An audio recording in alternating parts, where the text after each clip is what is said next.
Okay, imagine if I'm starting from a blank canvas.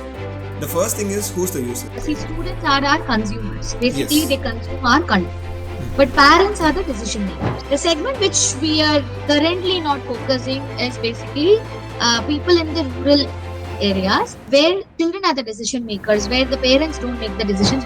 Very, very difficult to please them. Whatever you do, they'll come back and say this is not enough. It's not about the quality. It's not about who's teaching. It is about that person is giving us this money, so why don't you also give? I spoke to one of my aunt who is a teacher in girls' high school. She told me that some of her students will come to her and say she wants to commit suicide because of any particular reason. Students who are going to IIT, JEE, and NEET, sadly, after finishing the coaching, after getting into IIT, they actually come out of IIT. They say like, I now don't want to learn science. So we are not one of the players where we moved to online just because of COVID. Our initial plan itself is online. Hello, vanakkam and welcome to Sudarshan Speaks. I'm Sudarshan, the host. Today I have Mrs. Gomathi, who is the founder and director of Ahaguru. Ahaguru is an Edtech company who provides online courses for competitive exams like JEE and NEET. And this is a company which is like 12 years old, and they have seen a lot of evolution from offline to online, and also there is this inception of NEET into the scenario of competitive exams and much more. So I'm super honored and happy to have Gomathi on the show. Welcome, ma'am. Welcome to the show. Thank you so much. I'm really excited to have a discussion today. Thank you for hosting. So this episode is my first episode of 2024. So how was the year? I think it's been a month now. Yes. Last year has been like really a good roller coaster for us. Like as in the organization, we have been doing a lot of stuff. In fact, I joined a program called Stanford Seed. This is mainly for entrepreneurs who are looking for growth. So Stanford has a program for entrepreneurs who are in the growth stage, and luckily Ahaguru got selected, and we have been doing that for a year almost. So last year that was part of my program. So with all my actually like doing courses for students, we were also doing courses with Stanford. So Cool. it was kind of nice also being in the shoe of a student, etc. So last year was super exciting for us, and we were also doing a couple of programs with the government as well. So that also happened last year, and yeah, so last year was a really good year, I could say. Okay, cool. You know what? In the previous episode, I spoke to Miss Aishwarya, who is a product manager at Zoho. She is a mentor at Stanford Seed Program. Do you know Okay. her? No, basically, see, in Stanford itself, there are two different types of programs that they provide. For startups, they have a different program, and for companies like ours, which is at a particular level, and from here we are looking for a growth stage, right? So for us, it is a very intensive program. It's a one year long program, and I have not heard of. Okay, okay, okay. Look, since she is from Chennai and you are also from Chennai, like I try to, I thought you might know each other. No. Right, right. At least till now I've not met. Maybe so because last year, no, just now we have become alumni. So we are getting to know about the other people in the programs, in the previous cohorts, etc. So that maybe in future I would meet her. So Right, right. So how was it like? What have you learned from Stanford 1 year with them? And since you are in at a growth stage, so what's the takeaway from the Stanford program? see, the best thing that we learned in the program is basically it's okay to have ups and downs in the business. And they were covering all aspects of business, right from strategy to actually marketing, financing, like financial, how to look at finance as a team, or like how to look at the financial numbers, and on all aspects of governance, everything put together.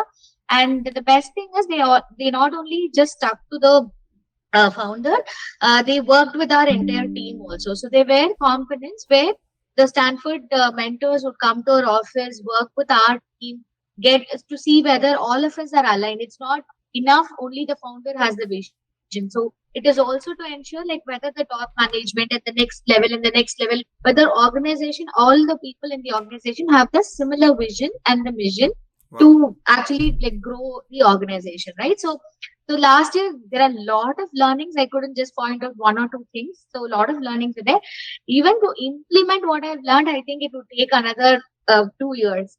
So there are a lot of small things that we need to What are change. the changes you have implemented till now, like after the program?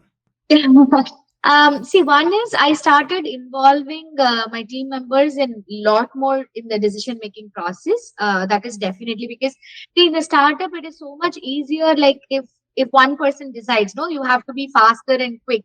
So got so much used to it. Now we forget involving the second layer, third layer to have the same level of it. So getting them on board and like giving them lot of power in the sense of like getting them to decide on various things, etc. So that is one thing that is that people are looking at transition. Also, we kind of grew in COVID like drastically. So what happened was a lot of people in Ahaguru work from their houses. So Mhm. about 80% of our people work from home. So we have only 20%. So getting them to come together, look at things together, etc. itself is a big thing, big move that happened last year. And apart from that, in each of the, like, for example, looking at strategies in marketing and also like scaling things up, what to look at, like what kind of research we should do. Like, for example, I'm tying up with few companies to understand my customers. So the customer segmentation was very helpful. So the main thing there was how do you actually segment your customers? So don't usually people look at the geography, their age scenario, demographic kind of a thing.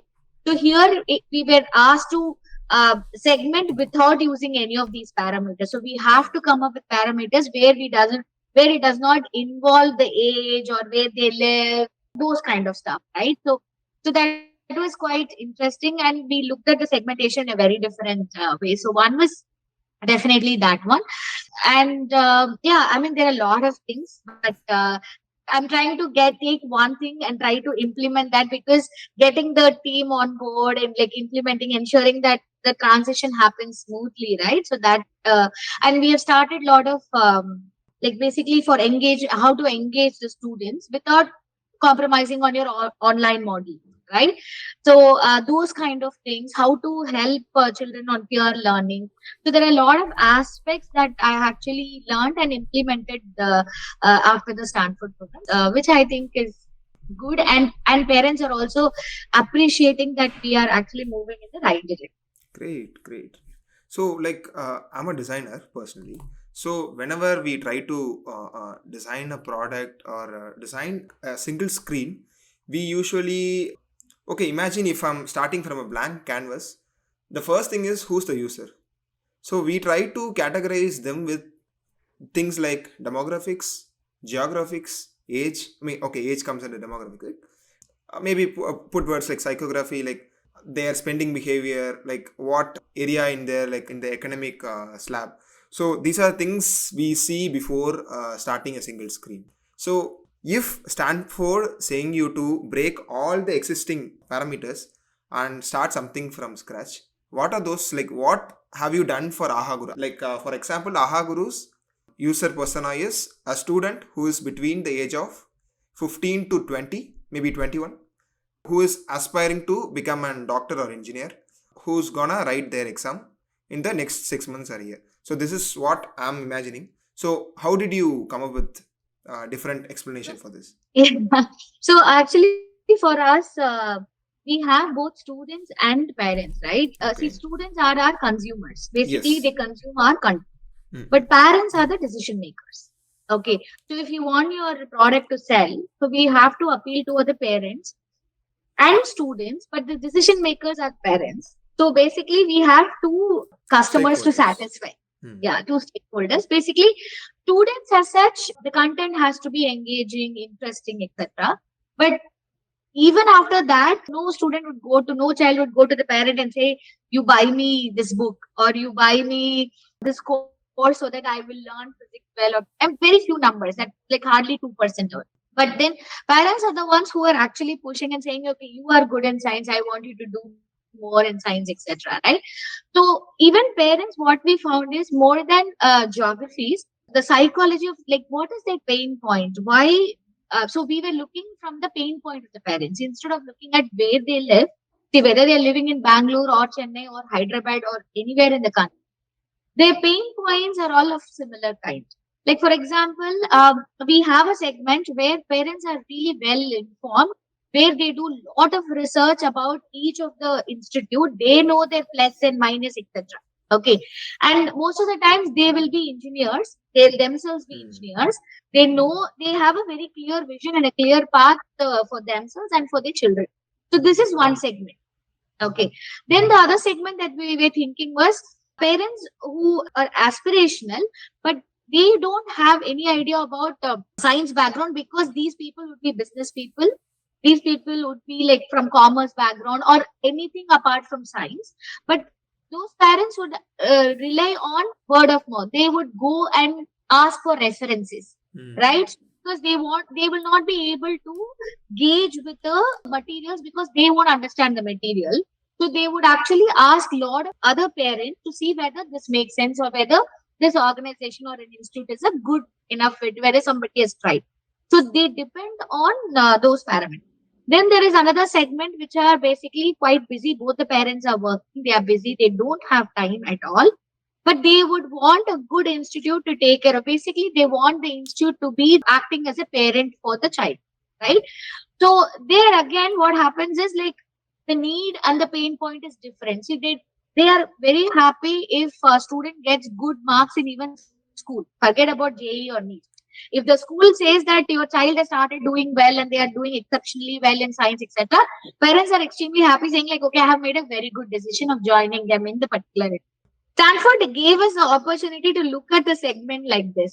We have actually like about 6 to 7 segments of parents, similarly of students, and there is a matrix because you can have this parent and a student. Like student also, we can't put some people like 80 to 100% students who are buying. Students who are getting marks from 80 to 100.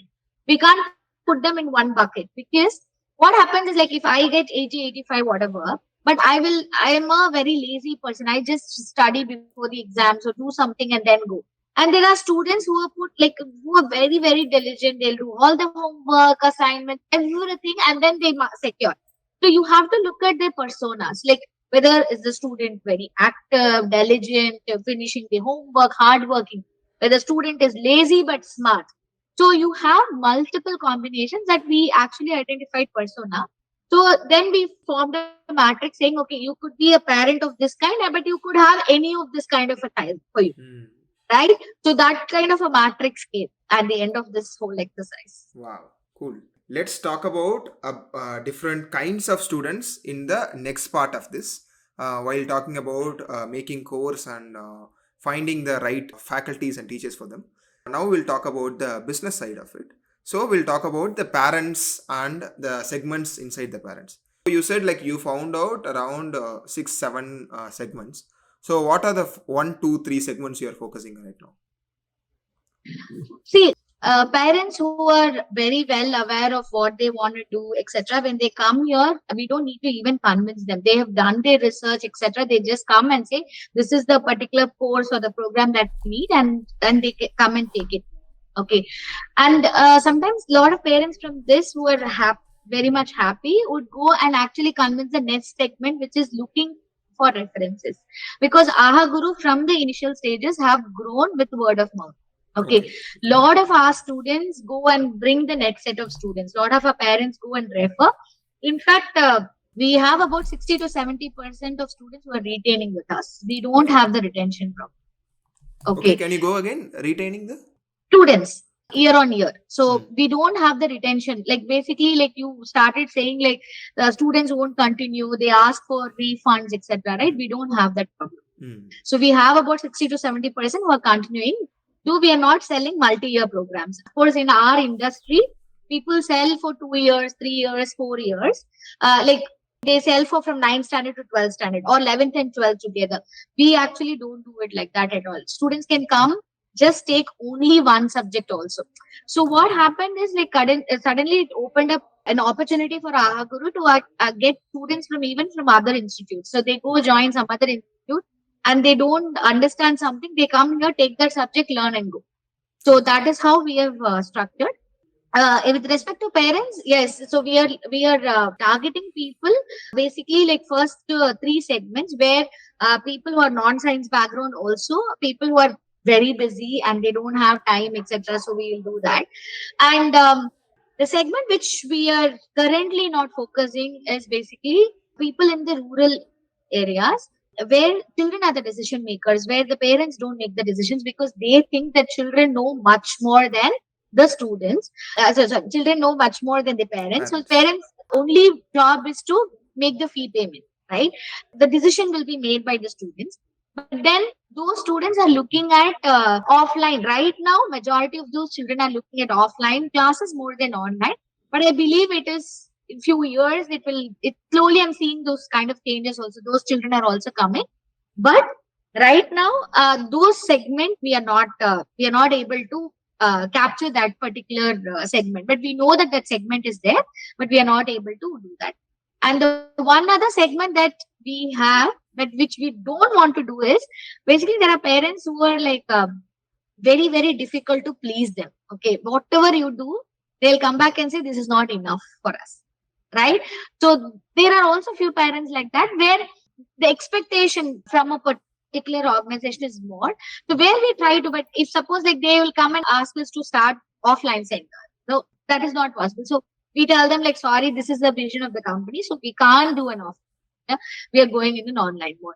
So that is another segment where there is a very high demand. Like they demand you to do certain things, which of course sometimes we won't be able to do that, right? So these are two segments that we are. And there is another segment of parents where they look for a lot of discounts and offers. Okay. So where the decision is made on how much discounts you give. It's not about the quality. It's not about who is teaching. It is about that person is giving at this money. So why don't you also give? So that segment is also there. So currently we find it little bit difficult to also because we focus on giving really high quality, right? So we can't compromise on cost and we have not raised so much funds like some of our competitors. So we cannot afford to give them what they are looking for, like from other places. So we tell them, sorry, we won't be able to do it, right? That is another segment. So when we look at parents, so what is the decision driver? Like what will make them to decide? What is the tipping point? So these are some of the things that we worked on with the parents to understand. And I'm not blaming or saying that is bad. From the parent side, see, if I also as a parent, right, if somebody is giving me for 5,000 and this person is saying 15,000 rupees, I would obviously go there for certain things, right? But only problem is as Aha Guru founder, it would be because it doesn't make sense for our cost center. So we will tell them we are extremely sorry. We would really like to give it at this cost, but at present we won't be able to do it because it doesn't make sense for us to give it at this cost, right? So, but that is a decision driver for some of the parents. So we were actually analyzing what helps them make a decision. So, to sum it up, the parents which you are talking about are people who are living in Tier 1 cities, or maybe in Tier 2 cities who are educated already, they are well informed. And secondly, people again they are educated but they don't have time to study what different institutes are doing and do an like a little bit of Analysis for competitive awareness, analysis research. and evaluation and figure which one works. So they go for the referrals. I mean, people around their circle who will refer and they will pick the institute. And thirdly, the people who wants discounts. So which you are not encouraging. Yeah, let's talk about the second point now. Is there any referral bonus given from Ahaguru side? Okay. No, we don't actually give any referral points because the problem is, okay, we have a belief system, right? Mhm. So if you go and enjoy something, right? Like for example, who is your favorite actor? For now, STR. Okay, so you go and watch a movie, right? Is the movie maker giving you any money to actually promote their movie? You go to a restaurant, you enjoy the meal. Do they give you something to promote it? No. So things that we really enjoy, right? We go and we want to spread that happiness, right? So we believe the learning should be so much joy and fun, which children should want to go and share it, and parents should feel that, like for example, the JEE exam is going on right now, right? Mm. Been getting messages from parents and students. Okay, so one parent now sent it saying, I don't know whether my child will crack JEE, etc. But the confidence with which my child came out of the exam, I was very, very happy. This is how she had written. Okay, saying that so joyfully came out of the exam and said, like, Amma, I've tried a lot of things. I did this one. I have. So Ahaguru has given the confidence, which I'm extremely happy and thankful to. Because I don't care whether JE, what rank she. I'm so happy that coming out of the exam, my child is super confident and happy. Okay.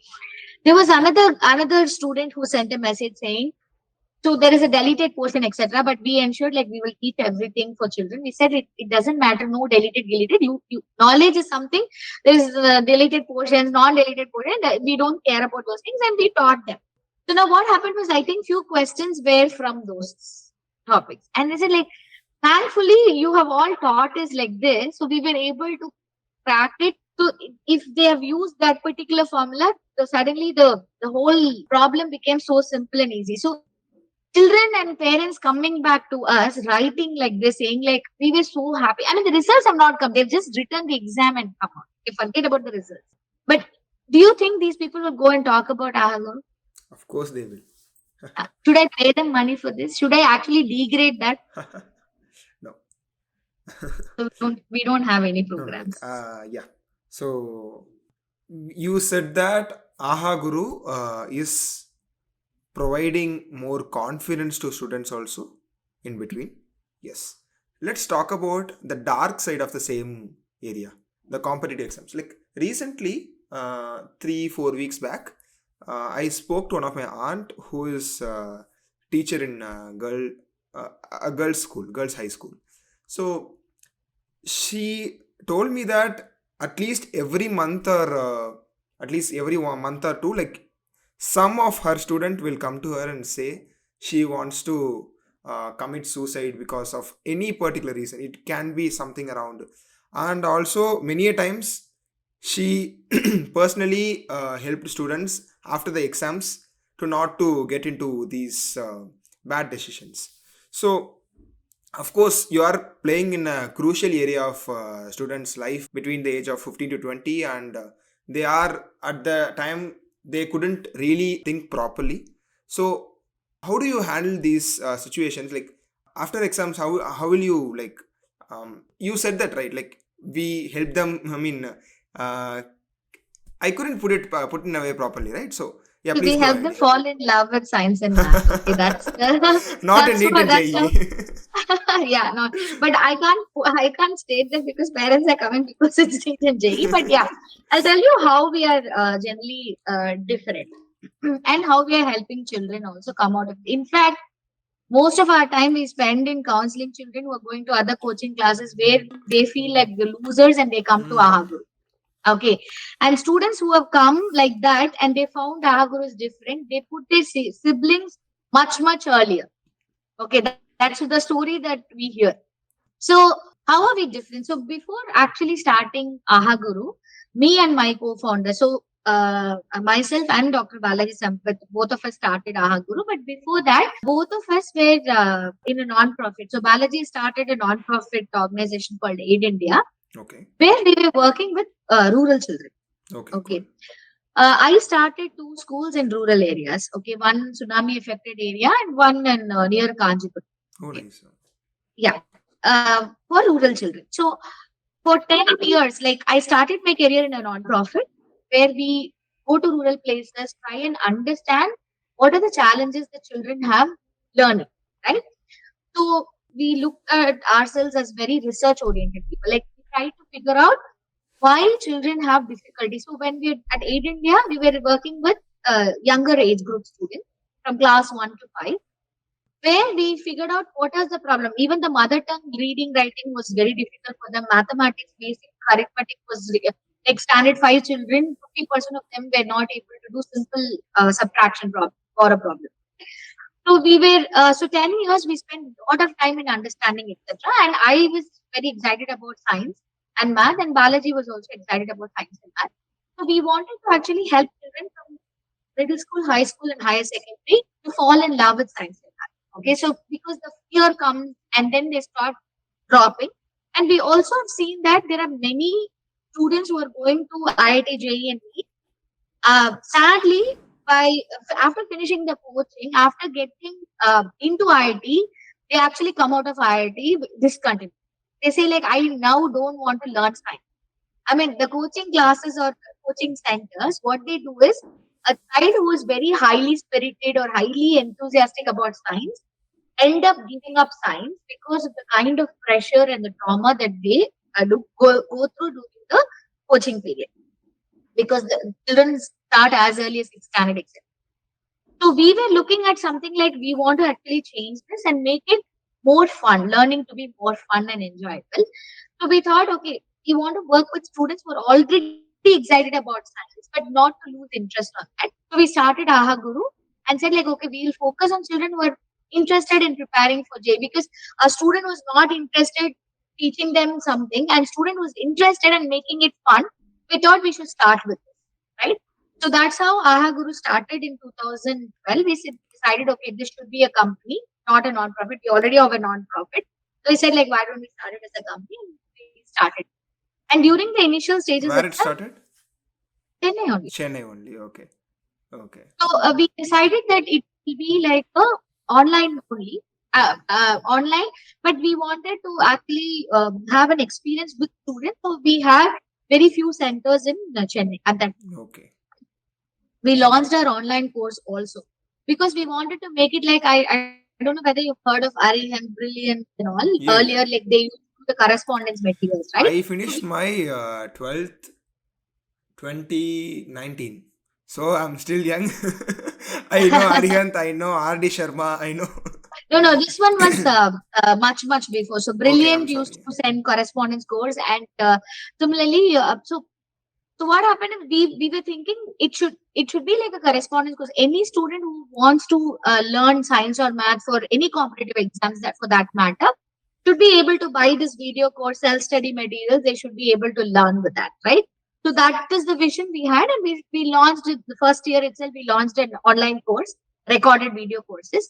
But the thing is, like, what happened was I was studying the students who actually took this course, and we found that the level that at which we are giving was much higher. Children struggle to understand. So we actually then pulled it back. We said, okay, we wanted to do a lot of research, try and understand, break it up, etc., and then again launch it.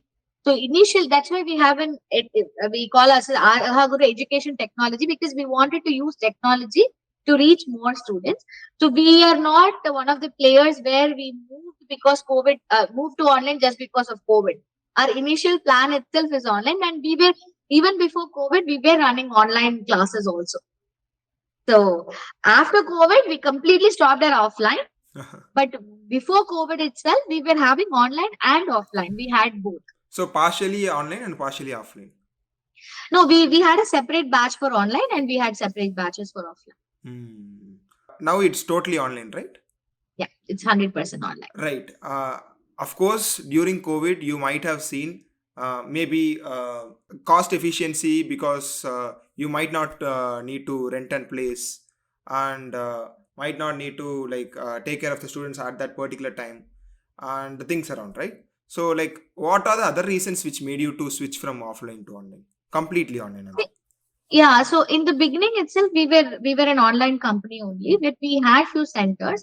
But then later, so this we used as an opportunity to close our center because we were always how to close the offline centers and all. So this provided us a chance to say, okay, fine. Now this is the decision that we wanted to do, and we said, okay, fine. We will stop the offline classes and go completely online because given it to ourselves, we would have still been thinking, oh, should we? Because we had offline and online before COVID also, and we didn't have that kind of a gut to say, okay, fine, let's scrap it like that. Online, as after COVID, I said, like, okay, anyway, this has given us the chance to move completely online, so let us not go back to offline. What about the difference, ma'am? Like if you are making some live classes online and also an live offline course, so how much will be the price difference between the both? No, offline we don't run. We don't do any offline classes at all. No, no. Like I'm asking the question. Like, Price wise, see, okay. See, even while we were conducting offline hmm, classes before COVID, our prices were similar only. We have not changed much. hmm. And see, we don't charge like our competitors. And we have not changed drastically just because we moved to online. So we kept the cost similar. Um, No, no, no, no. I'm talking about the expenses from Aha Guru side. So if you are making an online course, you can just plug in some Zoom or any recording. I mean, recording tool or any online tool where you can virtual meeting tool where you can talk with students. But in case of offline, you need to rent a place. Like I said before, you need to take care of the place. You can cleaning and everything around, right? So Yeah, see, online helped in expansion, and we are not using any third party. We are using our own. So we have a tech. We use our own platform, and it is quite different. Like it would be very engaging, and also we have lot of mentors for each student. So any student who come to us will have a subject specific mentors also. Like if you've taken physics, you'll have a separate physics mentor. You'll have chemistry, then you'll have a separate chemistry mentor like that, who will be calling you, talking to you, ensure like you finish your homework, assignments, etc. So for that also. So our administrative cost, of course, increased and we scaled up also quite a lot, hmm, right? hmm. So that expansion happened. Though we don't have center expenses, we have other expenses like maintaining the software, AWS, this thing. So all those kind of expenses have gone up. Yeah. I could see that you are transitioning from offline to an online company totally. But you're still providing printed study materials. Why so? Okay. So this is basically the course materials that comes along with our video. So we give them video courses also. This we give it as a workbook where student will write and try out those working problems. Okay. So the homework assignment, for that we also give them workbooks where for each question they will try out. So if they made a mistake, right? So they take a picture and send it to us in our doubts app. So we know where they are making mistakes. So that is a workbook for them to try out the question. So that is the printed material. Apart from that, we also give them additional books like to solve more problems. So there are few kids who actually finish all these online assignments and they have a lot of time. So they will solve more problems. So those kind of materials we give them as books. So main component is the online video thing, but for them to actually try out the problems, etc., we give them workbooks, and for additional problem solving, we give some. Hmm. While looking at the competitors, they weren't providing these printed materials. So this was the question which was uh, No, no, like Fiji, Allen, and all provides. So right, right. online players they don't provide. They Like don't, yeah. they don't, but offline players they do provide. Hmm. I mean, They the do offline provide. plus online players, which you are mentioning. Yeah, so mostly 90% offline players, right? So Hmm. so those people actually provide study materials. Like if a lot of children go to Kota, Rajasthan, take classes, so there and all, like there is a study material package itself comes, but ours is not like that. Ours is not, ours is quite different because this is basically the video. They we have some questions, so it is like a workbook where children try to solve. Hmm. Right. So initially we put this point that the student is a user persona and the parents are the buyer persona. So what are the ways that you are ensuring or like bringing trust to the parent that my kid is learning? See, the first thing is basically we ensure that like for example, I would say that if you are a parent and you have doubts in your mind, right? So we'll say, why don't you try for some, like we'll send them a free lesson and say like, why don't you try it out with your child and see whether your child understands. See, that's why I said like we don't have too many refunds, because before asking them to make a purchase, we ensure that the child likes the content, the parent is comfortable with the content, we explain it to them, and then only we actually ask them to make the payment. Okay. The second thing is, we, in fact, for some of the parents, we tell them we may not be the right choice for them. Okay. Like, suppose they say that my child won't sit for 2 hours, 3 hours, because our classes are all quite long, 3 hours class. Okay. So we say maybe we are not the right fit for you. So we upfront, we tell them what we are good at, why they should try or not try, etc. And so that way they trust us, because uh, so when we say that we are not after money and we you don't join. In fact, most of the time, my people, I tell them, like, tell them not to join. Basically, if they're not, if you think that the child is not going to benefit, right, don't put them inside ahaguru, right? So what happens is suddenly that whole trust comes into place before even joining ahaguru. Okay, so there was one case where he's a doctor and he wanted to take our courses, and I think he didn't understand the complete difference between the two courses that we are offering. So he wanted to buy both the sets, and it came to about 1.5 lakhs or something like that. I don't remember. So then my people told him, "No, sir, you buy only this. Don't buy this one." But he said, "Like, who are you to say don't buy this? And I will buy." So these people came to me and said, "Ma'am, he is not understanding, and he is planning to buy both. We are telling him it's almost the same. You buy only the premium product because this comes along with this." Then I said, okay, I will talk to that person. So I spoke to that particular parent, explained to him what is the difference. And then I told him, sir, you please only buy this, not buy this, because this is exactly the same. And we have an addition this year. So don't buy that. So instead of spending 1.5 lakhs, he spent 40-50K. Okay, Okay. okay. But that, so what happened was in 2-3 days time, I got in this, the, the purchase has been made and the Refund classes is are coming. not yet started. But I got a reference call from another parent saying like this person referred, and they said, go to Ahaguru, tell your problem, whatever they say, just buy. Don't even ask questions. Right. Okay. Okay. Okay. So I think that is more important. It's not about just sales. So we are not like very much pushy on sales that way. Let's talk about sales now, right? Because when I was in my 11th standard, like this is the area I can relate a lot, right? I even tried these competitive exams when I was in my 11th standard, I guess 11th or 10th. I get calls from Byju's and they used to talk to me for an hour. Then they'll go to my mom. Then they'll talk to her for her. But in that time they were like they found to be very expensive for me. It was like 25k or 45k, I forgot, but we are not ready to purchase and like spend money on Byju's at that time. So like how do you like what's the sales process in ahaguru, and like what's the sales team looks like here? See, we have about 25 people in our sales team. Sales team itself, okay. Yeah. And we run a lot of webinars, Okay. and students would come and take. And this webinar is not a sales pitch webinar at all. We actually teach them a particular concept. Like, for example, we run trigonometry webinar. And in trigonometry webinar, children, if they come and join for 1.5 hours, they learn trigonometry. Not that they don't learn. And there is absolutely zero sales pitch there. Okay. Only at the end, right?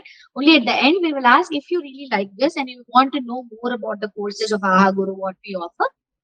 So we will conduct a poll. If the student say yes, then we would call them and talk to them. So the first step will be workshops. What else you do to generate leads like that? So we like, there are also a lot of YouTube videos that conduct, and we conduct parent workshops. So basically, This is different, conduct yeah. workshops to help to help parents understand what it is required if their child is preparing for JEE or NEET. As a parent, what are the things that they should look out for, or how they can help them in their learning journey? And apart from that, so we go to some schools, do some activities like that. That's the thing, yeah. Right. So But we don't. So there are like, let's say 100 students attend a particular web, and only 5 or 7 says that they are interested. We don't harass the other 90. We just go after the 7 and say like, okay, you wanted to learn more. Like, this is what we do. That's so like post the workshop, what happens? Like whether it be cold calls or emails, like how it goes? No, it's not a cold call. No, because they've attended our webinar, they know about ahaguru, and they have mentioned that they want to know more about the program. So when we call, they know that we are calling because they have asked us to call them. So we talk to them, explain, help them understand. So they'll have few questions, etc. So we help them understand for all their queries. We give them answers. Even after that, if they still feel that they don't want to join, we say okay. Whenever you feel like you cannot anytime come back, because see, ahaguru is kind of open in that sense, because we students can just take one subject. Students can any combination. Like for example, they can take a recorded course in chemistry and take a live class in maths. So they can do any mix and match that way. It's not that they have to follow only this particular route or path. So it's kind of open. And I think that is a flexibility that they like. So even if they think, and so sometimes what happens is they inquire in the month of April. So we keep sending them reminders once a month. And sometimes in July, August, they come back and buy some. So that happens. That happens throughout the. Right. So like, can we just break that 25 people and like talk about what they do? I mean, the all the 25, because everyone might have a different responsibilities, right? Not every 25 will be say doing the same every day. No, so these are only like one team is basically is responsible. So we have 3-4 teams inside this 25. Okay. So big. So one is incoming calls. So calls that comes to our number. So we have two numbers, so people can just call and inquire. So incoming calls team, we have like 4 people who attend the incoming calls, and then based on that they follow up, convert. Okay. Then we have outbound calls, which is basically from the workshops and webinars, people Okay. who do calls. Okay. And then we have WhatsApp marketing, right? So Okay. with that also people inquire. So that is another. And we have also from the apps we get some leads. So that also we have a team which focuses on. What about the marketing team, ma'am? Like, how many people there? So we have a branding team which takes care of branding, like Yes. newspaper advertisements, etc. And then we have digital marketing team. Great. So we do digital marketing in Facebook, Google AdWords mainly, and yeah, that's what we do it mainly, and of course email marketing as a tool to give reminders, etc. That only, not as a separate. So there we have another 5 to 10 people. Nice, great. So like, if you would imagine a pie chart, where those leads are coming in, like, is that from workshops, or before the workshops you might be running an ad in Facebook and Instagram, like the social medias? Yeah, so the Facebook and Google AdWords is what driving the leads for the webinars, right? So basically it's mostly web. Right. Okay. So like, there are multiple tiers of course inside ahaguru, right? You have like mini courses, you have live classes and recorded classes.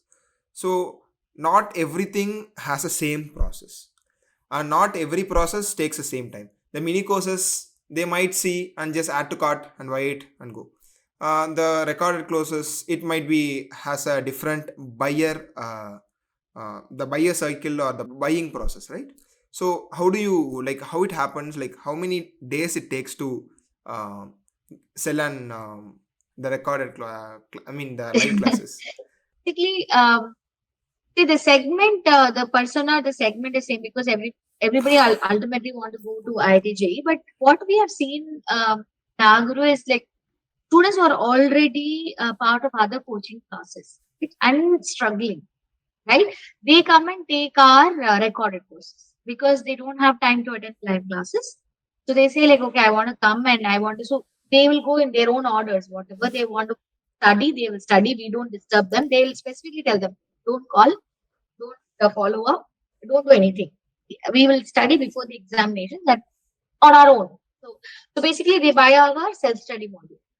Okay. So most of them, 70 to 80% of those students are already attending coaching class, some other coaching. Okay. But they come and take it up because they want to understand the concepts. So ahaguru is known for conceptual learning. Okay. So they come here, they take up this course and learn. And live classes are students which requires a lot of commitment from the student side. So for them, they only depend, most of them, they only depend on ahaguru. So we have to take care of them completely. Whereas if you look at the self-study, the child, so it's basically the child, it's up to the child or the parent on how they complete, what they want to do, how they want to structure it. Everything is there up to them. Whereas if live classes, we have scheduled time, we will give them homework, we have a mentor assignment. So mentor assigned to the student. So if the student are not attending the classes, calls will immediately go to the parent. So it's a very, very intensive program. So the live classes are very intensive program.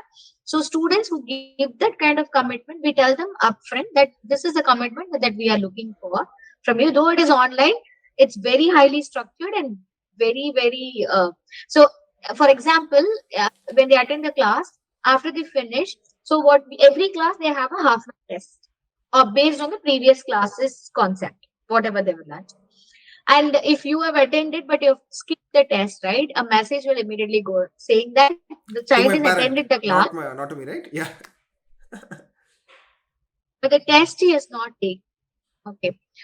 So what happens is we tell them like why do it's okay because we don't put ranking, we don't do any of those things. So we encourage students like try some, you try and take the test, don't skip the test. Now right now we also started capturing the engagement score. So every class we give them few problems to solve, put it up in the answer box, etc. So we are tracking how engaged a particular student is throughout the class. Is he like gone, like we ask them polls, we ask them questions, we ask them a lot of things. So we see how much engagement that the child is engaged during the class hours. So that score also we are capturing. So looking at these things, so this is a very intensive program. So live class is like basically it has a lot of processes in place. Recorded this thing self study is basically, so recorded itself we have two programs. One is self study, another one is mentored learning program. Again, mentored learning program there is a lot of tracking mechanisms involved. But in self study, it's up to you. You buy, like for example, you buy a book in Amazon. Nobody's calling you whether you read the book or not, Yep, right? yep. So it's similar to. Right. Okay. So after you said that, like there are a lot of tracking involved. One of my friend is a product manager at another Edtech company. Like before this episode, we were discussing like what to ask and like what's the real problem in the industry itself. So the main problem he is currently working on is the retention rate. So like you said, like different ways you try to retain the student. Like the problem is like if you take me, if you look at my Udemy, I have brought at least like 4 5 courses and finished all of them till 10% of the course. After that I leave it. So this is how it goes. Until unless if I have any emergency use case to learn something, I don't learn that. Like it is not only for me, it's the same for almost every other person out there. So I feel like this is one of the major problems for all the edtech companies out there. Can you talk in detail about the tracking system? Also that self-study module also, like how are you trying to make them finish the courses, like and also can you talk about the numbers of people, how many are they, people finishing their courses? Yeah, see, like I said, we also have different completion dates for different programs. Like, for Hmm. example, live classes, live online classes, 70% of our children finish the course. Hmm. And it is not about like Udemy, which is only 3 hours, 4 hours course. These are 300 hours of course. Okay, great, great. Okay. 300 hours of course. And physics, chemistry, math, it's about 300 hours of highest completion rates will be from live class, Hmm. then comes the mentored learning program, then the self study. Because self study, they are saying that you don't follow up. But we also have students who finish 100% of the self study also. Overall, so what happens is like, particularly in the online learning space, right? When we are choosing, because I also buy a lot of courses from Udemy to refresh and like to Now please understand. be frank, ma'am, how many courses you finished completely and how many of them are rest? uh, I finished at least 7 courses fully 100%. okay. 7 courses, and I think I have 10 more. Okay. Uh, I've purchased and I have it's Okay. a lot of books also. So, and the Stanford whole thing was so busy, so I couldn't do it. Hmm. Otherwise, I'll take it up. I fit. I'm particularly a very, very voracious learner, I should say. Like I'll learn through videos, I learn through books. I read a lot of. If you look at this, like there are a lot of books here, right? So, Oh my God. so No, I think, I'll put this point. Uh, when I was doing the podcast, like every time I record episode, the night I don't really sleep because the other person will definitely put a thought that won't let me speak. Now again, like I feel like you are someone maybe in your late 30s or early. Am I right, or am I going I'm to? 40 years old. Okay, fine. Okay. Oh, yeah. You're in your late 30s or 40. Yeah. And I look at you and you reading a lot of books and like trying to learn in any ways possible, right? Like after coming to job, like I feel very lazy out there. And like after work, just come back, eat dinner, go to bed. Yes. Yeah. So right now I'm reading a book called Hidden Potential, which is very nice. It Really? talks about Okay. how learning is different. Okay, So cool, cool, cool. particularly like why people are feeling bad to make mistakes. So Hmm. why it is important to make a lot of mistakes while you're learning. So Hmm. that's what we have been telling our students. But that's a very nice book. I just finished 2 chapters. I finished more. But yeah, Oh, yes. yeah. The question that you were asking, like the retention of how children. See, one thing that what Ahaguru has done well is basically researching on how why children having difficulty in a particular topic, like for example thermodynamics, or if you take up electrostatics, etc., they struggle everywhere. So when they come and take up this one, see, it's a real pain point that they have. So they are looking at books, they don't understand anything, but they have to write an exam, right? But when they start looking, they're watching these videos, they suddenly it clicks. That's why, see, the Aha Guru name itself, we have designed in such a way that a guru who brings the aha moment in a child, right, in children. So that's why it's called Aha Guru. So that when the aha moment comes in, right, so there is no stopping.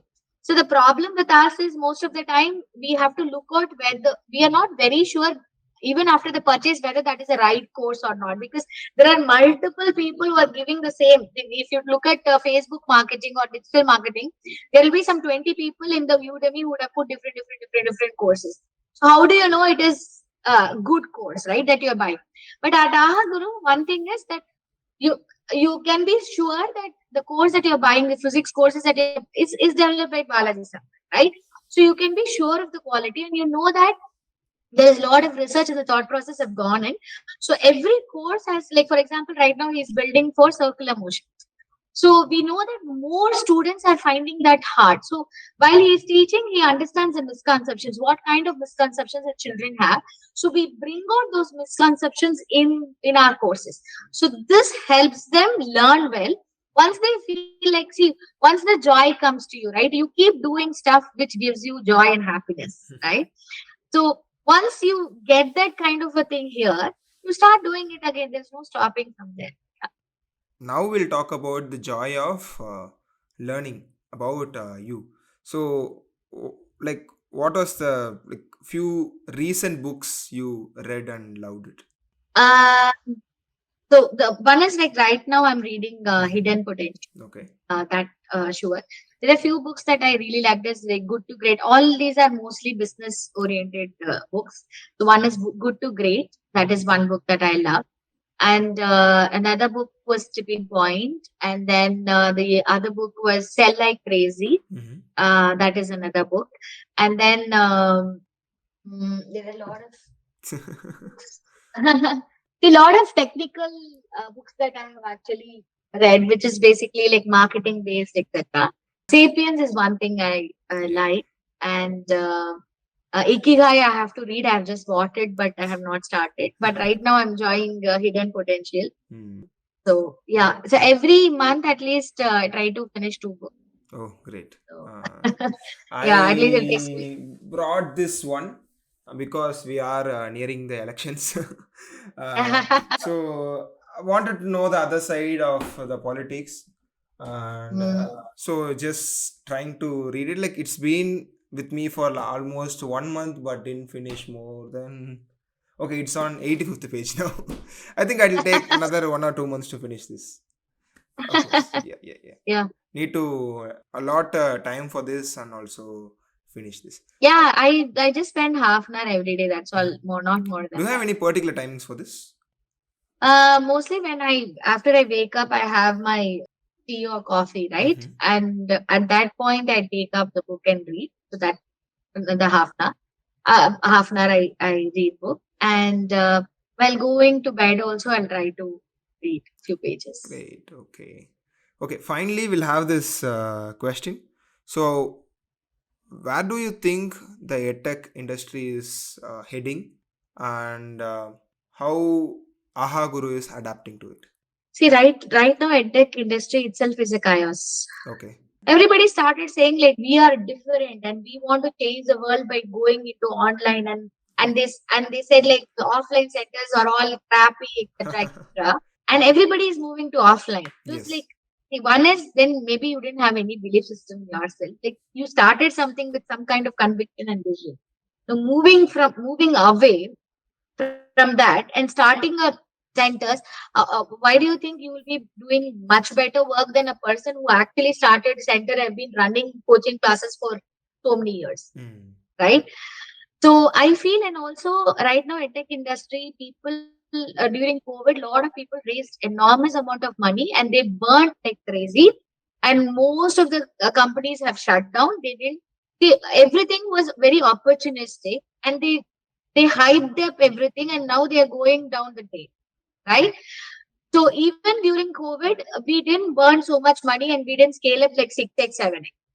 We're very, very cautious on how we spend our money. But if you look at now the stories, people are closing down because they're not able to raise the next set of funds. And while they're having funds, not even giving any thought to it, just dumping money. Like, for example, for one of the company, they have spent some 250 crores to get a revenue of 20 crores. Mm. So now this is, of course, you know that these kind of companies can't sustain in a long run. But the problem, what they are actually creating for players like us, is they are screwing up the market. So what happens is they go faster, they spread faster, and then they go to parents, students, they convince them online is great, get them and give terrible products where people are very unhappy. And now they are actually very skeptical about trying anything online. So all these players have actually earned a bad name for online. Okay. In a sense, they have got money. They've actually created a bad name. Now online is a bad name because of these people. Now we had to convince saying that no, online is not bad, maybe that particular, but parents find it very hard to understand or to even believe. And it's not wrong. All the top 3, 4 players going to the market in a much larger and at a very high rate and screwing up the market. And you give a very bad product very soon. See, I mean, you have to actually see the business is what you have to put some money and you have to gain profit. So the moment you take out that component, say burn, burn, burn, burn, burn, you actually don't see a market as a product market fit at all. Because see, you spend 100 rupees to get 10 rupees. How do you know this? Your product is actually selling. Product market, without even thinking about the product market fit, you spend money, just give it to everybody. The product is not good. Like you think that parents or people are going to buy just because they've come in the first year or what? That's not, and particularly for an education industry, word of mouth is much more powerful than anything else. Like for a software company or for other companies, it's all fine, right? But for education, and parents don't have loyalty. They're loyal to their children, and children are loyal to their parents. They're not going to be loyal to you if you are not providing value to them. If a parent knows that okay, instead of Ahaguru, some other company is doing and they are doing an exceptionally good work, they'll move away from Ahaguru. Whereas they may not move from Facebook because they have their friends. This kind of a thing you can't apply like a Facebook story or a Google story to an education edtech companies saying, okay, like now I've got the masses, now they are going to continue with us. It's not going to happen like that. They're going to look at values. And for education, it's most important and critical. One of the biggest worry a parent has is you put them in a wrong class or a wrong thing where the child does not like it. That's it. Like, for example, my daughter used to love dance. Then one teacher spoiled that, and now she said, like, I am not going to go to any dance class. And this one, you can't take risk in science and math. This. And once you do it, you feel you are a failure. Then the child is saying, hating you for that. So entirely people, I mean, in the tech, this thing, they are not even thinking. See, edtech means they think that, okay, I'm going to get some content from outside, and content is not a big thing. They're all only looking at a delivery point. The problem is not the delivery. The problem is actually how do you, particularly I'm talking about education, that's why I'm saying it. How do you ensure that the child learn? Ultimately, everything drills down to that particular point, right?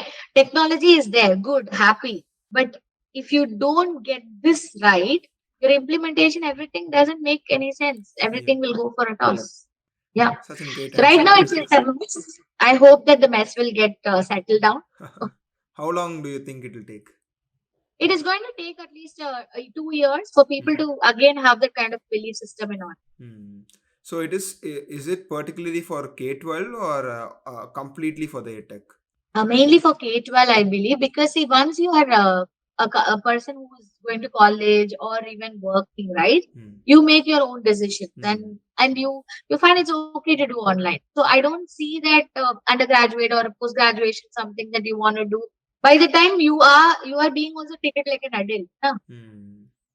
So, but K-12 segment, this is a problem because students are finding it hard. Parents don't understand. They think because it's online problem, but actually parents also forgot how bad the offline was also. Hmm. So now it's kind of a mess because online also they don't know what happening. Online at least they are at home. They know that this is so bad. Okay, but offline they don't have to. Earlier they had that kind of feeling offline is not good, not good. Now they forgot that now they think online is not good. So it's a back and forth thing that's Amazing answers. Thank happening. you, ma'am. Thank you for your time. I think we have Thank you so much. spoke a lot of things in and around Aha Guru and education industry and stuff. Thank you for your time. Thank you, Sudarshan. I had a lovely time. Thank you.